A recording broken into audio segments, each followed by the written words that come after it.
Everyone, good morning সবাইকে and welcome back to my channel Monas lifestyle 516।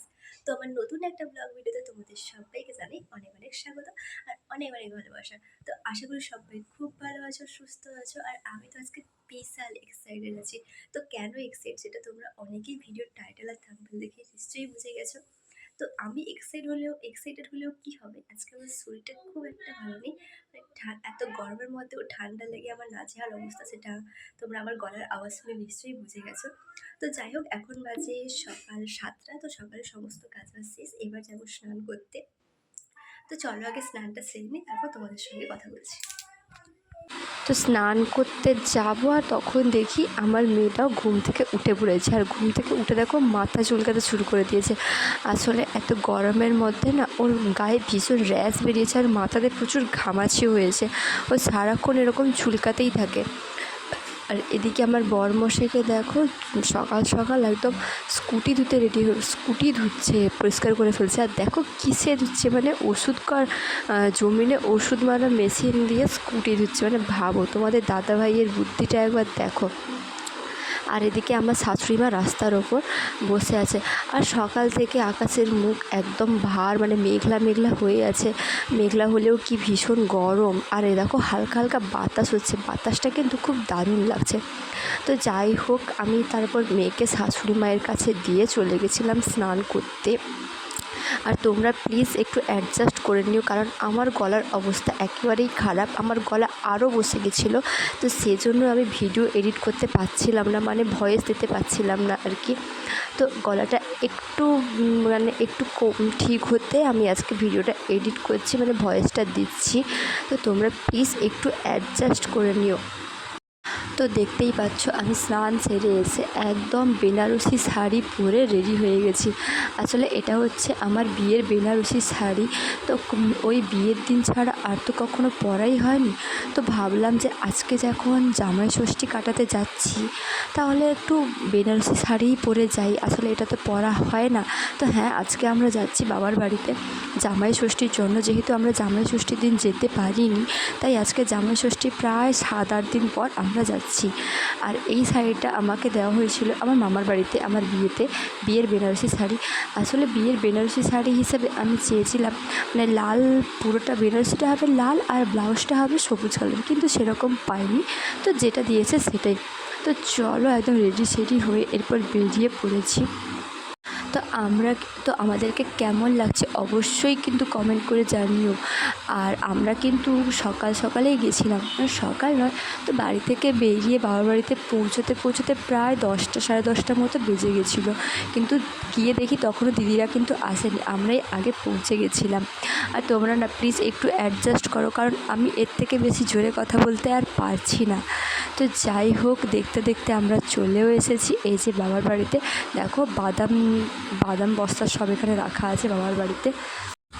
আর এটা হচ্ছে আমার বাবার বাড়ির দোকান। তোমরা অনেকেই জানো, মানে যারা আমার ভিডিও কন্টিনিউ দেখো আর যারা আমাকে চেনো তারা তো অবশ্যই জানো।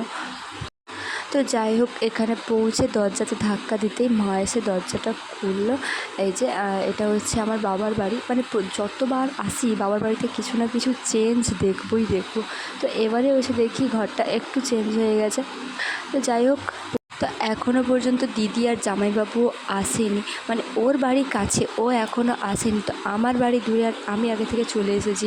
এসে রান্নাবান্নাও শুরু হয়ে গেছে, কিন্তু দিদির এখনও পাত্তা নেই। আসলে আমি যেহেতু জামাই ষষ্ঠীর দিন আসিনি, সেই জন্য দিদিও আর আসেনি। বলো তুই যবে যাবি আমিও তবে যাব, একা একা যেতে ভালো লাগে না। তো এদিকে দেখো বাবা চিংড়ি মাছ আরও কী সব মাছ নিয়ে এসছে, মাংস নিয়ে এসেছে। আর আমার মেয়েকে দেখো একটা পটল নিয়ে আর থালা বাসন নিয়ে বসে খেলছে। আর মা এদিকে সবজি কাটছিল দেখে আমি একটু হেল্প করে দিলাম যাতে তাড়াতাড়ি হয়ে যায়। তো আমি রসুনগুলো ছাড়িয়ে দিচ্ছিলাম। আর তখন ভিডিওটা না তোমাদের দাদাভাই করে দিয়েছিল। এর আগের দিনের ভিডিওটা আমি আপলোড করেছিলাম, মানে ব্লগ ভিডিওটা, কিন্তু সেটা হয়তো তোমরা অনেকেই দেখেছো, আবার হয়তো অনেকেই দেখোনি। আসলে সেটা আমি ডিলিট করে দিয়েছি, কেননা ইউটিউব থেকে সেটা কপিরাইট দিয়েছিল। তো যাই হোক, পরের বার ভালো করে মানে ঠিকঠাক করে এডিট করে ওটা আপলোড করব। আর দেখো রান্নাবান্না করতে করতে দিদিরাও চলে এসেছে। আর এই যে মিষ্টি, দই, স্প্রাইট, এইসব ফল টল যা যা নিয়ে আসতে হয় আর কি, ওই সব নিয়ে এসেছে। আর আমার মেয়ে এখন দিদির কাছে, আর মা তো রান্না করছিলো, তো সেই জন্যই আমি বললাম যে মাছটা দাও, আমি ঝটপট করে কেটে দিচ্ছি। মানে বাবাও মাছ নিয়ে এসছে বাজার থেকে, আর পুকুরেও সেদিন মাছ ধরা হয়েছিল, তাই অনেক মাছ হয়ে গেছিলো। তো সেই জন্যই আমি বললাম যে আমায় দাও, আমি ঝটপট করে কেটে দিচ্ছি। তো সেই জন্যই মাছ নিয়ে বাইরে বসে গেছিলাম মাছ কাটতে। তো আমি মাছ টাছ কেটে দিয়ে দিয়েছিলাম মাকে। তো মাকে যখন দিতে চাই, মা তখন কলে চিকেন ধুচ্ছিলো, মাংসগুলো ধুয়ে নিচ্ছিলো, আর তারপরে মাছটা ধুবে। তা আমিই ধুয়ে দিতাম। আসলে আমি কল পাম্প করে ধুতে পারবো না, মানে কলটা না প্রচুর শক্ত, আর জলও খুব কম পড়ছে, গরমকাল তো জলটাও খুব কম পড়ছে, তা আমি পারবো না। তো সেই জন্য মাকে দিয়ে দিয়েছি, মা তুমি ধুয়ে নাও, আমি তো কেটে দিয়েছি, তুমি ধুয়ে নাও। তো যাই হোক, সেগুলো ধুয়ে টুয়ে আনার পরে এদিকে দিদি দেখছো মাংসটা ম্যারিনেট করছে, আর বাবা বসে গেছে রান্না করতে, মা বাকি সবজিগুলো কেটে দিচ্ছে, আর আমি ভিডিও করছি। মানে সবাই মিলে লেগে পড়েছে আর কি একসঙ্গে কাজ করতে, একজন রান্না, একজন সবজি কাটছে, একজন মাংস ম্যারিনেট করছে, আর আমি তো আছি ভিডিও করার জন্যে। তো সেই জন্য আমাকে বকছিল, তোর শুধু ভিডিও করা কোনো কাজের না। আর ওই যে ওদিকে তোমাদের দাদাভাইকে দেখো, ফ্যানের সামনে চেয়ার নিয়ে বসে গেছে, দিয়ে ফোন দেখছে। কি ভাগ্য সত্যি, ওরা বাড়ির ছেলে, তাতে ওদের মানে সবটা ভালো, আর এদিকে তো বাড়ির জামাই, মানে কোনো কথা নয়। তো যাই হোক, তারপরে এদিকে বেগুনি ভাজা হচ্ছিলো। তো আমি কী করেছি, একটা বেগুনি নিয়ে যেই মানে একটু খেয়েছি, ওদিকে আমার দিদি আমাকে চোখ দেখাচ্ছে, একা খাচ্ছিস, ওকে একটু দিলাম। তারপরে আবার এলো আকাশ, মানে আমার দিদির ছেলে, ওকেও একটু দিলাম, ও আবার গরমের জন্য খেতে পারলো না। তো যাই হোক, বেগুনি খাওয়ার পরে বাবা বললো, যা না আমার জন্য একটা পান বানিয়ে নিয়ে আয়। তো আগে যখন মানে বিয়ের আগে আর কি, তখন তো দোকান, মানে বাড়িতেই তো আমাদের দোকান, তো আমি তখন পান টান বানাতাম। তা অনেক দিন পান বানানোর অভ্যাস নেই, তাই জন্য একটু না থতমতো খেয়ে যাচ্ছিলাম যে কোনটা দেবো কোনটা না দেবো। তো যাই হোক, বাবার জন্য একটা পান বানিয়ে, মানে একটা পান বানাতেই আমার এত সময় লাগছে, মানে মশলা কোথায়, সুপারি কোথায়, কিছু খুঁজে পাচ্ছি না আর কি। জানা নেই তো, মানে আমার বিয়ে হয়ে গেছে প্রায় তোমার 2 বছরের বেশি। তো পান বানাতে বানাতে ওদিকে যে ওরা রান্না করছে, ওদিকে সব কথাগুলো শুনছিলাম। তো তোমাদের দাদাভাইয়ের একটা কথা শুনে আমি আর হাসিটা কন্ট্রোল করতে পারলাম না, মানে এমন এমন কথাগুলো বলছিল, হাসাচ্ছিল ও আর আমার দিদির ছেলে। তো ওদের কথাগুলো শুনে আমি আর হাসিটা আটকাতে পারলাম না আর কি। তো যাই হোক, পানটা বানিয়ে নিয়ে চললাম বাবার কাছে, এসে বাবাকে পানটা দিয়ে দিলাম। আর এখানকার অবস্থাটা একটা আবার দেখো, মানে বাড়িতে যত থালা বাসন ছিল সব এখানেই, কী জানি কত কী যে রান্না হচ্ছে। তো রান্নাবান্না সব কমপ্লিট করে খেতে দিয়ে দিয়েছে। এই যে দেখো কী কী হয়েছে তোমাদের বলে দিই। তো আজকে মেনুতে ছিল আলু ভাজা, কুঁদরি ভাজা, কাঁচকলার ভাজা, পটল ভাজা, মাছ ভাজা, তারপর তোমার বেগুনি, আর ছিল মাছের ডিমের বড়া, চিংড়ি মাছের তরকারি, মাংস তরকারি, আর দই, মিষ্টি, পাঁপড়, আর ছিল আম। তো অনেকটা দেরি হয়ে গেছিলো আমাদের আসার পরে, যেহেতু রান্না শুরু হয়েছে, তো খেতে খেতে প্রায় না 1:30-2 বেজে গেছিলো। তো সেই জন্য আর কিছু রান্না করা হয়নি। আর খাওয়া দাওয়ার পরে এই যে দেখো, আমি চলে এসেছি স্প্রাইট ঢালতে, মানে তোমাদের দাদাভাইকে আর আমার জামাইবাবুকে, এই দুজনকে আমি এখন দিয়ে দেবো আর রেখে দেবো। আর আমি খাবো না, কারণ আমার গলা মানে একদম বসে গেছে, ঠান্ডা লেগে, তো সেই জন্যই আমি খাবো না। তো বাকিরা সবাই খাচ্ছে, তাই তোমাদের দাদাভাইয়ের জন্য আর আমার জামাইবাবুর জন্য বের করেছি। দেখো, লোভ সামলাতে কিন্তু পারলাম না, খাবো না বলে বোতল থেকে কিন্তু ঠিক ঢকঢক করে 2বার খেয়েই নিলাম, যত গলা বসুক। একটু টেস্ট করে রাখা ভালো, হলে কেন বেকার সবার পেট খারাপ হবে।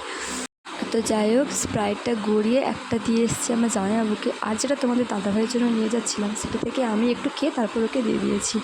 আর সবার খাওয়া দাওয়ার পরে যেহেতু অনেক থালা বাসন হয়ে গেছিলো, সেই জন্যই বললাম যে দিদি আর আমি দুজন মিলে বললাম চল থালা বাসনগুলো মেজে দিই।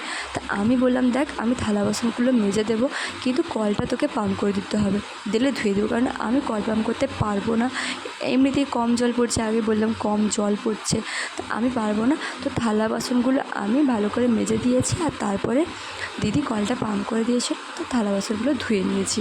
তো দুজনে মিলে এই কয়েকটা থালা বাসন ধুয়েছি, কিন্তু বাকি যে কড়া ছিল, যেহেতু উনুনে রান্না করা হয়েছিল, তো সেই জন্য আমি কড়া মাজতে যাইনি, সেটা পরে মাই মেজেছে, না দিদি মেজেছে আমি বলতে পারবো না, আমি এতটা দেখিনি।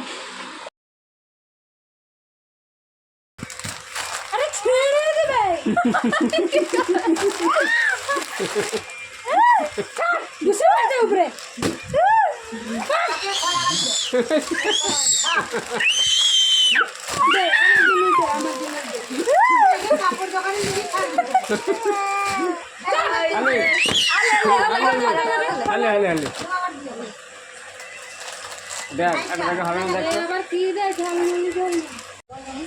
আমি কইরে না কি আর কত না মোটা কমা নেই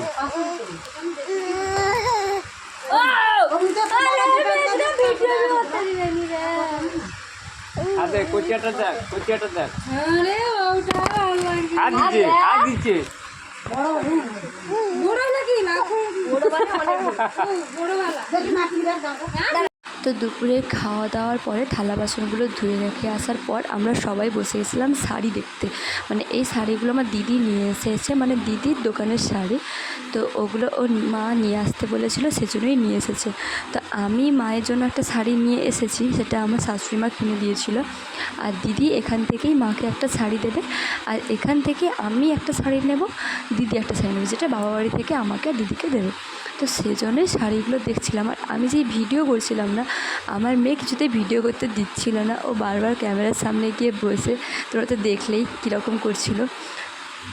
আর তো আজকে ভিডিওটা আর খুব বেশি বড় করব না, বাকি সবটাই তোমরা পরের ভিডিওতে দেখতে পাবে। তো আজকে ভিডিওটা কেমন লাগলো অবশ্যই জানি।